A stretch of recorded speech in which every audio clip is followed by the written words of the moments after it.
Olá, seja bem-vindo. O convite você já sabe, já conhece. Vamos juntos conferir o que é notícia no Brasil e no mundo nesta quinta-feira? A Confederação Nacional da Indústria informou que o faturamento industrial cresceu em 2022. A atividade econômica aquecida e a desaceleração inflacionária influenciaram no resultado. Apesar da queda registrada em dezembro de 0,4% quando comparado com o mês de novembro, o faturamento da indústria cresceu 2,8% no ano passado em relação a 2021. Já o emprego industrial cresceu 0,1% em dezembro e 1,5% em todo o ano passado. O número de horas trabalhadas na produção cresceu 0,6% no último mês de 2022, na comparação com novembro. E na comparação anual, houve crescimento de 2,7% das horas trabalhadas em 2022. Segundo dados da Confederação Nacional da Indústria, a reorganização das cadeias de suprimentos, a desaceleração inflacionária e a atividade econômica mais aquecida, com reflexo no mercado de trabalho, influenciaram na melhora dos indicadores em 2022. Apesar do resultado positivo, as perdas de 2021 ainda não foram recuperadas. Em 2022, houve avanço no rendimento médio real de 2,1%. E agora a gente fala sobre o ex-deputado federal Daniel Silveira, que foi preso nesta manhã no Rio de Janeiro. A prisão acontece um dia após o parlamentar ficar sem o mandato de deputado. A Polícia Federal prendeu Daniel Silveira em Petrópolis, no Rio de Janeiro. De acordo com as autoridades, havia muito dinheiro na casa do ex-parlamentar no momento da detenção. A prisão foi determinada pelo Supremo Tribunal Federal em razão do descumprimento de medidas cautelares também definidas pelo tribunal, como o uso de tornozeleira eletrônica e a proibição das redes sociais.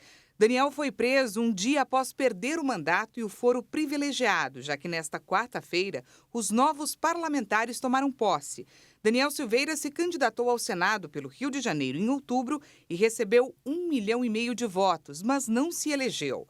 Daniel Silveira está sujeito a medidas cautelares desde que foi condenado pelo STF em abril de 2022 por estímulo a atos antidemocráticos e ataques às autoridades e instituições. A pena de 8 anos e 9 meses de prisão foi perdoada pelo então presidente Jair Bolsonaro, mas as medidas complementares, como tornozeleira e multa, seguiram em vigor. Desde então, o STF havia multado Daniel Silveira pelo descumprimento dessas medidas cautelares, mas não havia determinado prisão ligada ao caso. Em 12 anos seguidos, o governo de São Paulo não utilizou toda a verba aprovada para combater enchentes. Com isso, em épocas de chuvas, muitos problemas reaparecem e causam ainda mais prejuízos. Entre 2011 e 2022, o governo paulista gastou valores abaixo daqueles aprovados pela Assembleia Legislativa do Estado de São Paulo, destinados a prevenir enchentes no estado. Em 3 desses anos, em 2015, 2016 e 2019, o valor executado ficou até inferior à metade da verba aprovada pelo Legislativo. Nos últimos 2 meses, várias regiões paulistas têm sido castigadas pelas fortes chuvas. Segundo o balanço da Defesa Civil Estadual, entre 1º de dezembro de 2022 e o dia 31 de janeiro, 24 pessoas morreram e mais de 5 mil ficaram desalojadas no estado em razão dos estragos provocados pelas chuvas. Em 2022, a verba aprovada para a infraestrutura hídrica e combate a enchentes foi de quase 2 bilhões de reais. Até dezembro, o governo do estado gastou 1 bilhão e 700 milhões de reais. Isso quer dizer que pouco mais de 271 milhões de reais aprovados deixaram de ser investidos. Em 2023, o orçamento estimado é de aproximadamente 1 bilhão 213 milhões de reais. A atual gestão informou por nota que o governo realiza medidas complementares às mudanças municipais para auxiliar na drenagem urbana e no combate às inundações. Agora a gente fala sobre a situação do povo Yanomami. Militares da área de saúde, mobilizados no hospital de campanha instalado pela Força Aérea Brasileira em Boa Vista, têm tido bastante trabalho nesta primeira semana de atuação para atender os indígenas. Mais de 300 atendimentos, a maioria crianças, em menos de uma semana de trabalho. O balanço foi apresentado nesta quarta-feira pela comandante do hospital de campanha instalado pela Força Aérea Brasileira em Boa Vista, capital de Roraima, para atender indígenas Yanomami. Tem muitos casos de pneumonia das crianças, parasitose intestinal e muita doença de pele, Segundo a FAB, a unidade dispõe de laboratórios e ambulatórios para a realização de atendimentos emergenciais, consultas, exames e ultrassonografias. De acordo com a Agência Brasil, foram mobilizados 30 militares médicos de diferentes especialidades, farmacêuticos, enfermeiros e técnicos de enfermagem.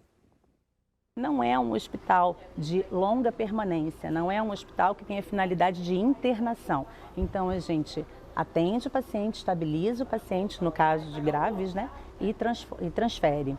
Temos também leitos de repouso e temos condição de acompanhar, fazer um acompanhamento do paciente para que ele possa retornar para o seu lar.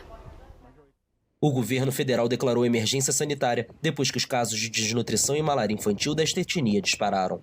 Segundo lideranças Yanomami, cerca de 20 mil garimpeiros clandestinos invadiram seu território matando indígenas, abusando sexualmente de mulheres e adolescentes e contaminando os rios com o mercúrio que utilizam para separar o ouro dos sedimentos.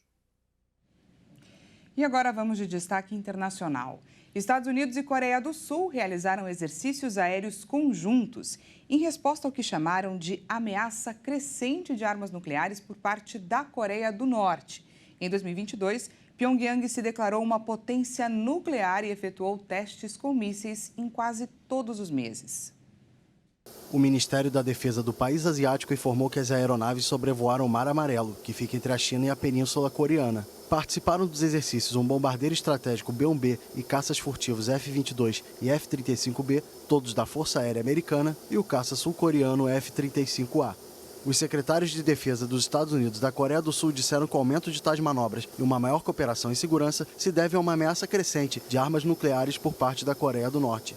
Em 2022, Pyongyang se declarou uma potência nuclear irreversível e realizou testes com mísseis em quase todos os meses. Um porta-voz do Ministério das Relações Exteriores da Coreia do Norte afirmou que as manobras conjuntas entre americanos e sul-coreanos cruzaram uma linha vermelha extrema e que os exercícios vão desencadear um conflito total.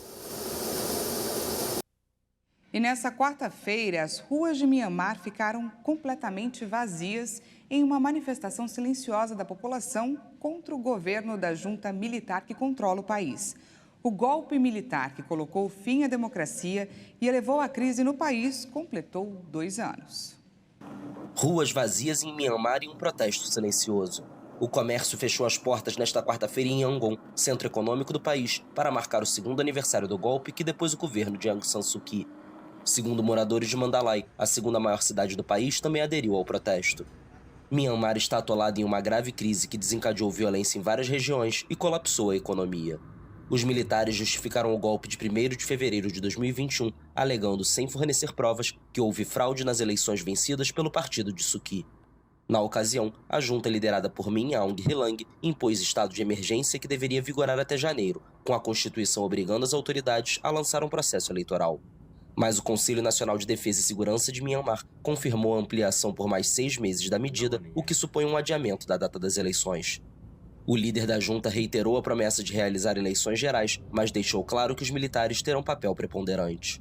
Mais de 2.900 pessoas morreram na repressão militar contra os dissidentes desde o golpe e mais de 18 mil foram detidas.